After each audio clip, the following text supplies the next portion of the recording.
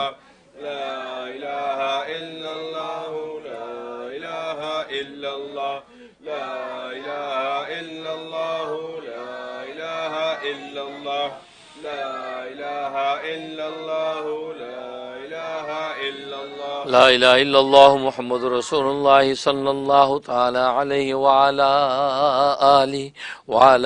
आलिहि व सहाबिहि व बारक व सल्लम तस्लीमन कसीरन कसीरा।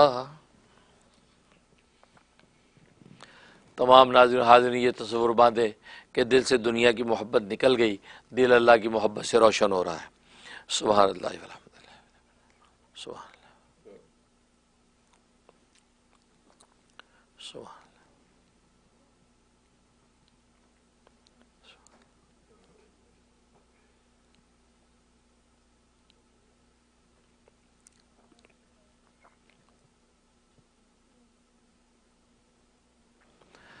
तमाम नाज़रीन हाज़िरीन इस दुआ को मेरे साथ दोहराएं। अल्लाहुम्मा ताहिर क़ुलूबना अन गैरिक व नव्विर क़ुलूबना बिनूरि मारिफतिक अबदन अबदा या अल्लाह या अल्लाह या अल्लाह। ए अल्लाह, हमारे दिलों को गंदी दुनिया की मोहब्बत से पाक फरमा दीजिए और हमारे दिलों को तो अपनी मोहब्बत और मार्फत की नूर से मुनव्वर फरमा दीजिए और हमारे ज़िक्र को कबूल फरमा लीजिए। अल्हम्दुलिल्लाह रब्बिल आलमीन। अल्लाहुम्मा सल्ली अला सय्यिदना व मौलाना मुहम्मदिन नबील उम्मी व आलिहि व सहबिहि अल्फ़ मर्रतिन सुबहानल्लाहि व बिहम्दिहि अदद खल्क़िहि व रिदा नफ्सिहि व ज़ीनत अर्शिहि व मिदाद कलिमातिहि सुबहानल्लाहि व बिहम्दिहि अदद खल्क़िहि व रिदा नफ्सिहि व ज़ीनत अर्शिहि व मिदाद कलिमातिहि। रब्बना आतिना फिद दुनिया हसना व फिल आखिरति हसना व क़िना अज़ाबन नार व क़िना अज़ाबल क़ब्र व क़िना अज़ाबल हश्र व क़िना अज़ाबल मीज़ान। या अल्लाह, हमारे गुनाहों को माफ़ फरमा। या अल्लाह, हमारी ख़ताओं से दरगुज़र फरमा। या अल्लाह, हमारी नेकियों का कबूल फरमा। या अल्लाह, हमारे गुनाहों को ख़त्म फरमा। या अल्लाह, हमें ख़ात्मा बिल ईमान नसीब फरमा। या अल्लाह, जो मोमिन मोमिना गुज़र चुके उनकी बख्शिश फरमा। या अल्लाह, उनका दर्जात बुलंद फरमा। या अल्लाह, हमारे आज के प्रोग्राम रूह की बातों को कबूल व मंजूर फरमा। या अल्लाह, कमी कोताही को माफ़ फरमा। या अल्लाह, हमारे ज़िक्र को कबूल फरमा। या अल्लाह, ज़िक्र के अनवारात से हमारे क़ुलूब को मुनव्वर फरमा। या अल्लाह, अपना क़ुर्ब ख़ास हमें अता फरमा। या अल्लाह, इत्तिबाई सुन्नत की दौलत से माला माल फरमा। या अल्लाह, हमारी खानक़ाह यूसुफिया चिश्तिया ज़करिया आरफिया न्यूयॉर्क के फैज़ को पूरे आलम में आम फरमा। या अल्लाह, पूरे आलम में आम फरमा। या अल्लाह, हमारी ज़ाहिरी बातिनी दौलतों से या अल्लाह हमारी ज़िंदगी को मुनव्वर मुज़य्यन फरमा। या अल्लाह, तमाम हाज़िरीन नाज़रीन में जिसकी जो भी जायज़ हाजतें हैं, जो भी जायज़ मुरादें, या अल्लाह उनको पूरा फरमा। या अल्लाह, उनकी हाजात पूरी फरमा। या अल्लाह, मसाइब व मुश्किलात से, बीमारियों से निजात अता फरमा। जिन लोगों ने दुआओं की दरख्वास्त की है, या अल्लाह सब की जायज़ दिली मुरादें पूरी फरमा। अल्लाहुम्मा इन्ना नसअलुकल अफ़्व वल आफ़ियत फ़िद दुनिया वल आखिरह। अल्लाहुम्मा इन्ना नसअलुकल हुदा वत तुक़ा वल अफ़ाफ़ वल ग़िना व सल्लल्लाहु तआला अला खैरि ख़ल्क़िहि मुहम्मदिन व आलिहि व अस्हाबिहि अजमाइन बिरहमतिका या